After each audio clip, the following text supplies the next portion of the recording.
Welcome back to NB Media and Content. In today's video, I will be showcasing the 2023 Subaru Outback. This particular variant is the XT Sport, which features the same engine from the Subaru WRX. And in this video, I'm going to talk to you about the design, interior features, specifications, and then I'm going to drive it.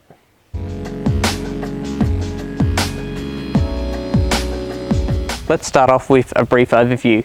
The XT is the turbocharged 4-cylinder petrol variant of the Outback. You can get it in two trim elements. It's the XT Touring, which is a luxury specification, or you can get it in this trim element, the XT Sport, which is priced from around 52,000 Australian dollars before on-road costs. And if you are looking for a Subaru Outback, go visit Vale Subaru. They are located in the Southern Highlands. They have a professional sales team, stock coming in the near future. I've linked their details in the description below, but for now let's continue on with the exterior tour.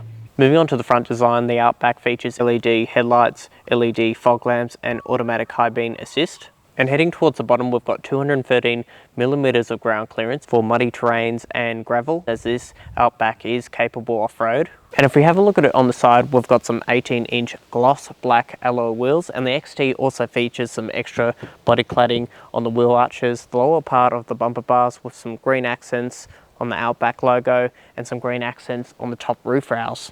Moving towards the rear, the Outback features LED rear tail lights, and overall there are 9 colours to choose for the exterior design.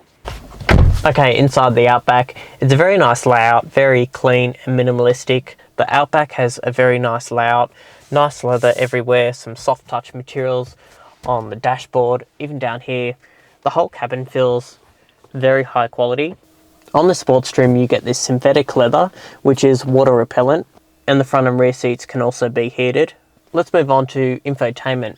In the center it features an 11.4 touchscreen portrait style display. As you can see, it's very sharp and responsive. You've got your climate control settings just down here with your heated seats, fan speed and physical temperature buttons. It also features Apple CarPlay and Android Auto, and Apple CarPlay is wireless. Very sharp and responsive. We've also got a list of driving assistance features: pre-collision braking, emergency lane keeping assist, lane departure, rear vehicle detection, and a driver monitoring system. And if we go into car info, it shows your driving information and maintenance schedules. And up here we can change the drive modes: snow and dirt, normal driving, or deep snow mud. And if we put it in reverse, it features side angles and a reversing camera with guidelines. And in the center, we've got a traditional analog gauge cluster with a 4.2-inch display in the middle. Moving on to practicality, in the center here, we've got a USB-A and a USB-C port and a slot for a mobile phone. We've also got a large size glove box, another slot for another mobile device in the center, spot for some keys, some decent center storage, 2 large cup holders, and on the doors, large bottle holders. And lastly, a spot up here for some sunglasses. When you climb inside the Outback, you'll notice Subaru have added some structural support between the door and the body. So not only it's very safe in the back, passengers will be very comfortable. I've got loads of toe room, knee room, and headroom. If I pull this down, the armrest reveals 2 cup holders. I've got mat pockets that can fit an iPad, and on the doors, large bottle holders. I've also got my own air conditioning vents, USB-A ports to keep devices charged, and the rear seats can be heated. And for kids, we've got 3 top tether points and 2 ISOFIX points for the rear outboard seats. And if I just climb into the middle, as you can see, there is a transmission hump, but again, I've got loads of headroom, and overall rear passengers will be very happy in the back. Moving on to the boot, the Outback XT features a power tailgate as standard, and as you can see, it provides a nice wide opening, revealing 522 litres of cargo space, a nice flat floor, got some tie-down hooks to keep items secure, a 12-volt socket to keep items charged, and if I just fold these seats down, it reveals just over 1,700 litres of cargo space, so it is a very spacious rear boot and a full-size spare tyre.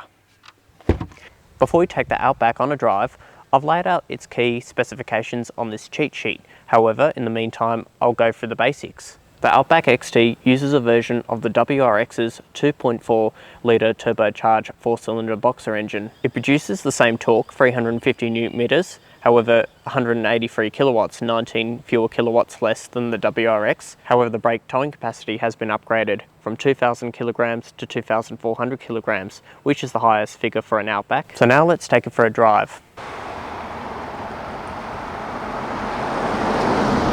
It's very responsive and it's also very comfortable and smooth. It's definitely a car you can take on long distance journeys. You can definitely feel that extra performance, and I think it does suit this body style much better than the naturally aspirated. And thanks to the symmetrical all-wheel drive, you do have a lot of confidence in the corners. It feels very much like a European car. So driving on the open road, it's very comfortable. The seats offer a lot of support. They're heated, of course. What I like mostly about the Outback is its driving position. You do sit up high to give a nice clear view of your surroundings, but it sits low enough to feel what's going on underneath the car. I have averaged 9 litres per 100 kilometres, which I think is quite reasonable for this class of car. So if you look away just for a second, that orange light appears on top of the dashboard to let you know that you need to focus on the road. I think that's a really useful feature for family. So I've just set the radar cruise control and it's following the car's distance quite well, and I'm actually going up a hill and the cruise control is not disengaging like what I've encountered with most Japanese cars in the past. It's a very good system to operate. So that's my video on the Subaru Outback with the turbocharged petrol 4-cylinder engine. Please subscribe for more car related content and I will see you in the next video.